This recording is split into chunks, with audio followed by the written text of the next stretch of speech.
All right, we are going to continue our exploration into InDesign. The biggest portion of InDesign that you will ever use is the text feature of InDesign because this is a print layout program. Majority of what you're going to do in InDesign is text.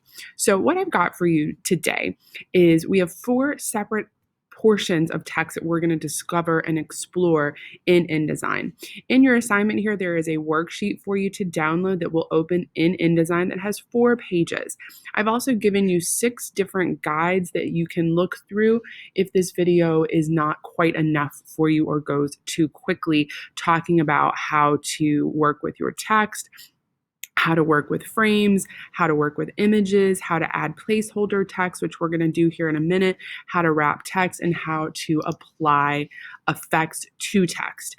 If you open up InDesign here, I've got this worksheet ready for you, and it's a 4-page document. And if you scroll through, you'll see each page has a different heading and walks you and has the different assignments that I'm asking for to go in each box.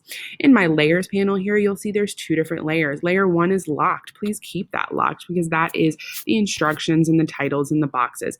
And you are going to put your answers here. I'm just going to close that down. Again, here is InDesign for us. First and foremost, the first thing I'm going to do is I'm going to come up here and I'm going to change my rulers from picas to inches. If your rulers are not activated, you can do Command R or go to View. Mine says Hide. But I would go to View and say Show Rulers, and then I can right click here and say Inches. The other way you can get to this is under File, Document Setup, and you can change it on here as well. Okay. For this, we're going to talk about text frames. Text frames is something you have used before in Illustrator and Photoshop. This is pretty much an area type concept, but instead we're going to show you a lot of the different choices that you can do with your text that isn't just a basic text box.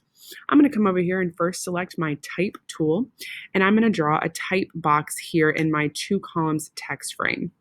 I'm going to get my selection tool and just make sure that it is selected. And when that happens, I'm going to get some extra property information. And one of the things I'm going to get down here is some columns, the number of columns. And you'll see I'm asking you for a 2 column. And all I'd like you to do is just change that to 2.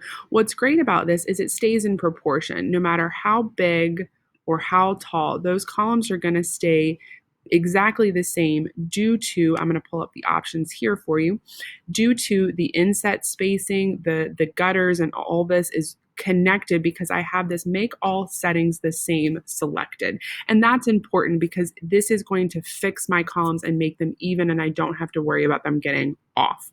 Okay. And I'm just going to say okay. And that is easy enough to do. I'm going to go through into placeholder text, which is under my file menu, and I'm going to come down and select fill with placeholder text. And that's going to put in this text that is in Latin so we don't get confused by it. So it's a good way to see what your text is going to look like.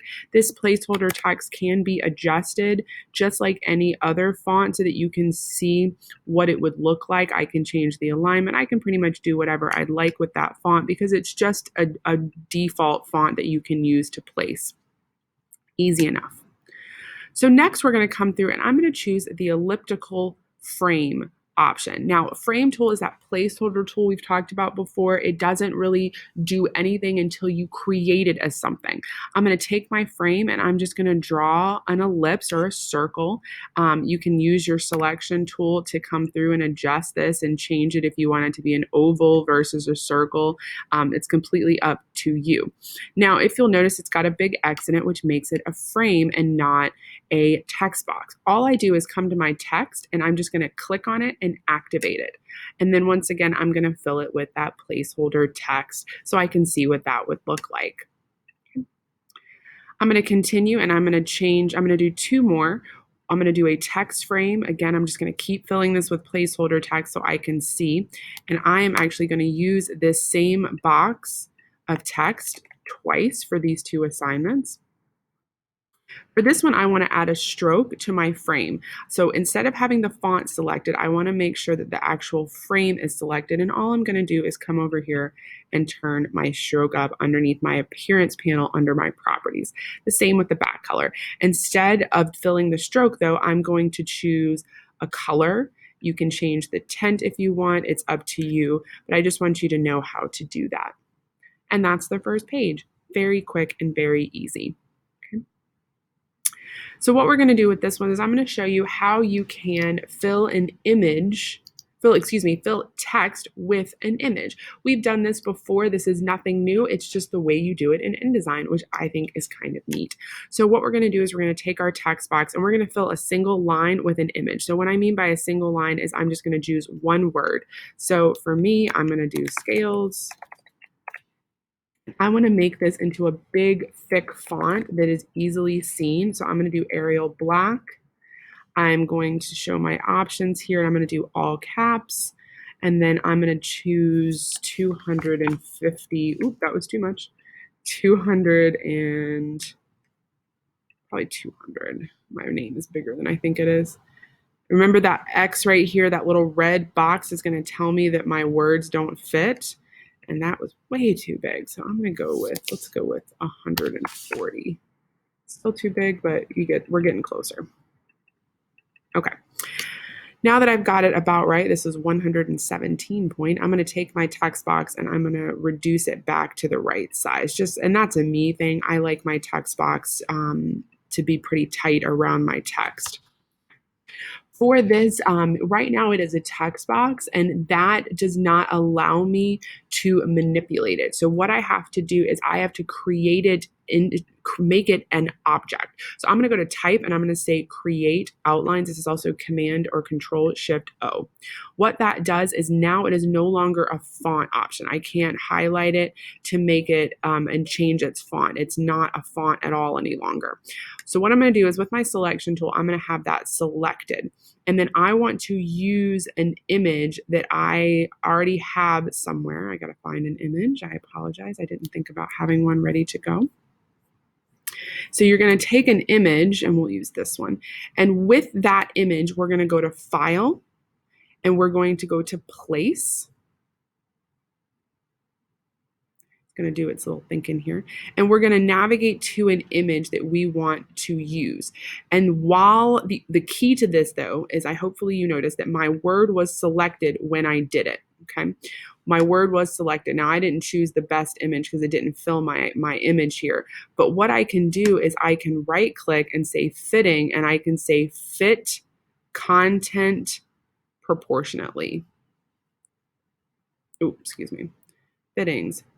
Fit frame proportionately, and it will fill that up. I would obviously want to choose a better image than one like that because it just doesn't look as good as I would want it to. So for this, you might want to choose a nice big image, a wide image, unlike what I have chosen here.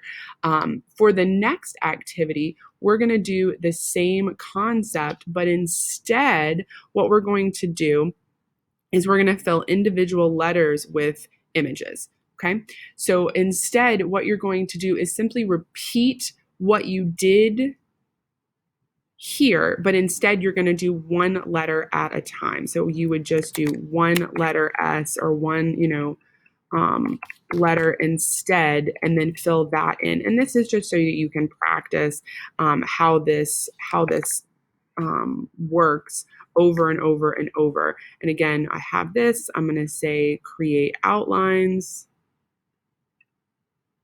And now that is an individual. And then you can actually kind of change that if you want and make it bigger, make it smaller, manipulate it any kind of which way you would want to. And then again, with that letter selected, you're going to say File, Place,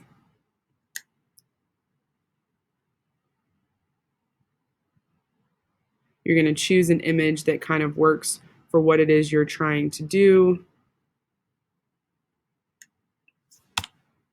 And it's going to fill that. Now, again, under the fittings menu, you can say fit frame proportionately. You can say fittings fit content proportionately. You have lots of different choices in order to make that fit. But you're going to do that. I would like you to do at least 4 letters so that you can get a decent amount of practice. Okay. The third page is talking about text wrapping. When we're talking about text wrapping, this is something that you use a lot in print graphics because you want your text to wrap around things and you don't want your text to overlap. So I'm going to start with an ellipse tool just to get myself a shape here. I'm going to fill this with a color so you guys can see it a little bit better. And then I'm going to choose to create text. Okay. Again, I'm going to go to my type menu, and I'm going to fill with placeholder text so that everyone can see what it is I'm doing. Now, when I have this selected, you'll see the text wrap menu is going to come up. Now, this is really important.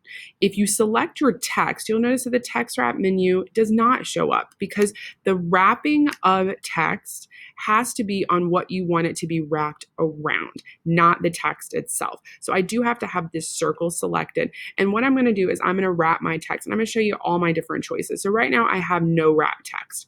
If I choose wrap around the bounding box is this box around my shape, not the shape itself. It's this box that I would grab to manipulate my shape. And you'll notice that as I change that shape, the bounding box changes, which means the text wrap changes. The next option is to wrap around the object shape. And what that's going to do is that's going to wrap around the actual shape and not the bounding box. But you'll notice it bumps a little uncomfortably. So I'm going to click right here, and this is going to give me some space. And this is called an offset. And that's going to give me a little bit of space. And you can see that there's now a new bounding box that's around the object. I think that's an important option when you're using wrap around an object. The third option is jump object, which means it's just going to jump around it. It's not going to wrap nicely like this one did. And then this one's going to say jump to the next column, which I don't use these last two very often unless it's like a large image that fits much more nicely in between those two paragraphs of information. So please just choose one of these text wrap options in order to demonstrate that you can wrap your text around a simple shape. Okay, easy enough. So we're going to do next is text around a pull-out quote. Okay, text around a pull-out quote. And please keep in mind that all of this is available for you in the guides. All these worksheets, there is detailed step-by-step directions for you on how to do this. Okay, so first I'm going to start with my rectangle frame tool. So I'm going to come back to my frame, and I'm going to choose my rectangle frame tool.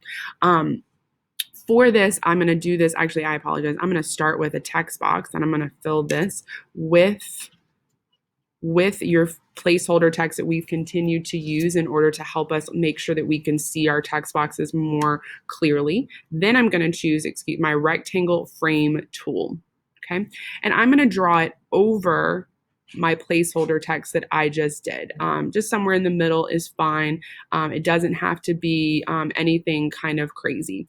I'm going to keep my frame here selected that I just did in the middle, and I'm going to do the text wrap around the object shape.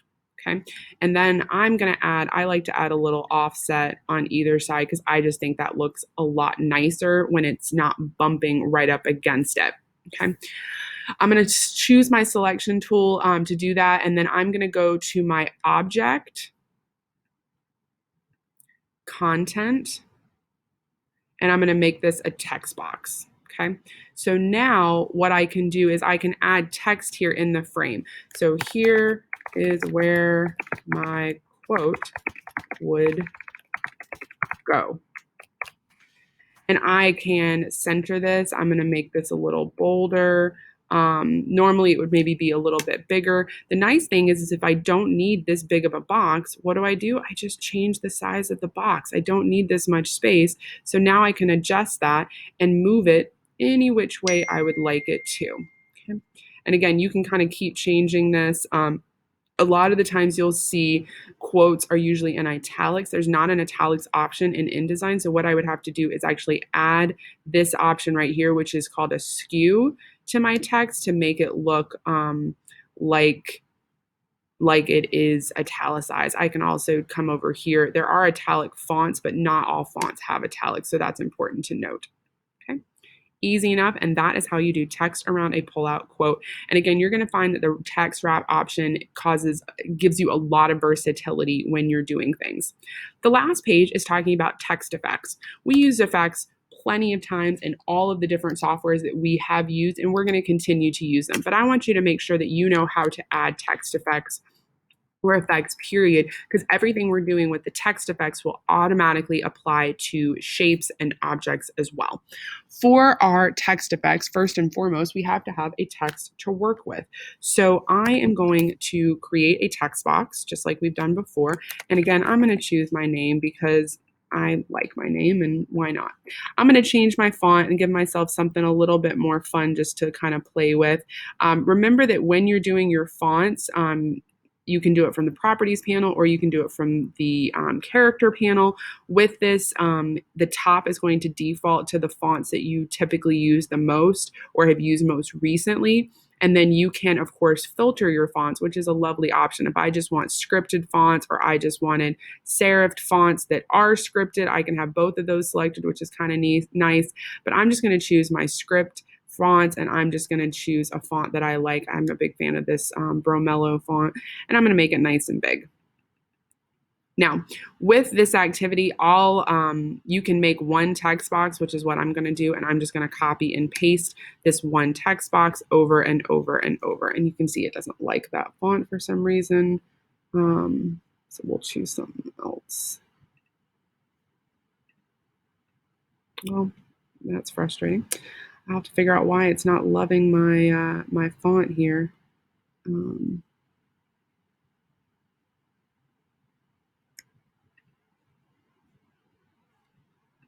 All right, so now I've got hopefully something that'll work. There we go. And I'm just going to drag out 3 copies of it. Now you'll notice that my mouse just changed because I'm holding down my Option key, and that works the exact same that it does in Illustrator or InDesign. It just drags out a copy, which is nice if you're trying to do something very quickly, but of course you can do copy and paste. For this, all I'm going to do is I'm going to add a special effect. This has its own panel, which is nice. If you want to pull that open, it's under Window, and you can pull open the effects panel, and then that has different options for you if you want to kind of manipulate and change these in here. So you do have some layer style issues, you have knockout options, you have stroke options, you have it as an object option. This is one way to do it if you like this kind of method. I will say most of the time, I think people typically choose to go with the menu option instead. I just think that that's a little bit easier for everyone. I just think it makes almost a little bit more sense to everyone. However, if you want to use this, you can just come in and use this panel instead. And you have your FX here, and then you can say drop shadow, for example, and it will put up a drop shadow, and then it will open up this panel for you where you can then come in and manipulate it. So you'll see that I'm changing some options down here, which is the softening option. You can also change the distance, which I think needs to be a little tighter. You can change it as the position, you can change the angle, you can change the offset, you can change the opacity, you can change the color of it if you wanted a different color for your drop shadow. Lots and lots of different choices. Okay. So the next one we're going to do is just bevel and emboss. So again, I'm going to this time show you under Object, Effects, Bevel and Emboss, and that's going to pull up this panel as well. Let me move out of the way so you can see, and I can choose the different types. I have an outer bevel, I have an inner bevel, pillow and bevel, and you can change the size, you can choose to soften it. You have lots of choices in here depending on what it is that you would like to do, but just show me you can add a bevel and an emboss. The last one we're going to do is a gradient feather, and I'm just going to have this, it's already up. And I'm going to tool right here and choose a gradient feather. And again, let me move out of the way. You can see that it goes right here. It works just like a gradient would in any other software where you can manipulate the gradient that is going on your gradient. You can drag and drop it off. You can change the opacity. for some reason, it's not letting me change the color, which is a little frustrating. So with the gradient feather, you'll see that it's automatically defaulting to one direction. Instead, you can change the location. So you can kind of adjust how far or how close. You can just use the sliders as well. You can also change the angle of it. So if you wanted the angle to be changed as well. Under the gradient stops, which are what those are called, you can, like I said, change the opacity of them. And I'm really annoyed, not annoyed, that's the wrong word, really kind of confused why it's not letting me change the color. Normally you just kind of double click and it lets you change it.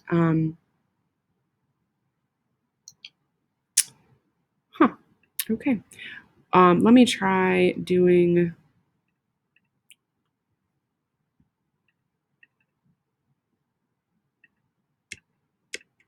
nope.